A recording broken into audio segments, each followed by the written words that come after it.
plano ngayon ng Department of Transportation, isa pribado na ng pamahalaan ang halos lahat ng paliparan sa ating bansa. Yan daw ay para mapaganda pa ang serbisyo ng mga ito at mas maalagaan. Yes.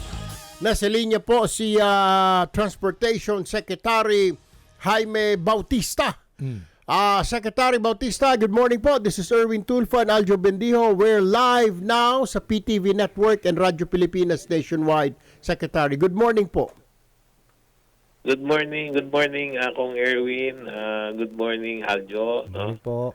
Thank you for giving me the opportunity to update you on some airport projects. No? Actually, we would like to thank you for giving us the chance to talk to you regarding po. Mukhang maganda ho ito at mukhang tinitignan ho namin mga reaction sa mga kababayan natin. Mukhang gusto nga po nila na i-privatize na lamang po itong ilang mga airports natin para sa ganoon paniwala nila mas gaganda po ang service and yung maintenance, bawas sa sakit sa ulo sa gobyerno. So, ilang airports po we're looking right now, Sec Bautista, na gagawing private within the next few years, Secretary? Kong Erwin, ang tinitingnan natin, number one, itong Manila International Airport, no, na award na natin yung concession. And mag-start na yung operations and maintenance by the private sector on September 14. No? So, okay na po yan. No?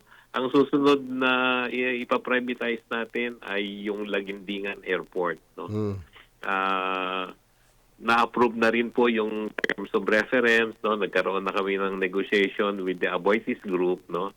Hinihintay na lang po natin yung tinatawag na Swiss Challenge. No? So, within the year po ay may award na rin natin itong airport. No? Ang susunod po ay yung Bohol Airport. No? Tapos na po yung aming negotiation with Aboitiz also. No? Ikukuha lang po namin ng approval sa NEDA. No? And pag na-approve ng NEDA ay masasubject na siya sa Swiss Challenge. And pwede pa rin nating ma-implement yung privatization within the year. No? Ang susunod po ay yung Iloilo Airport. We are in the process of finalizing the documents so we can start negotiation with the Villar Group naman po, yung Iloilo. No? And ang susunod ay ang Puerto Princesa Airport. No? Same group din po ang Villar Group ang kausap namin. No? And then, yun pong Davao, i-ready na rin po namin. No?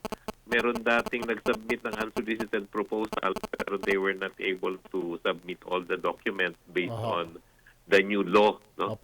So, i-open po namin yan for bidding baka within the early next year na po yung Davao. No? So, yan ho yung mga airport na active po yung aming mga program for privatization.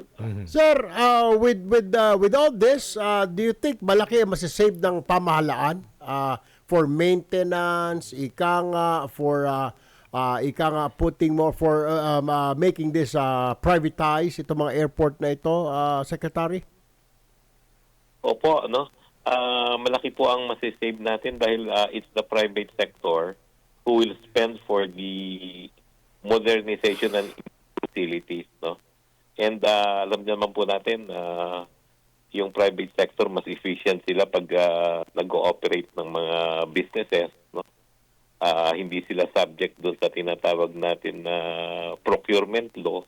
Mas mabilis po nilang may implement yung mga improvement ng infrastructure kaysa sa government, no? All right.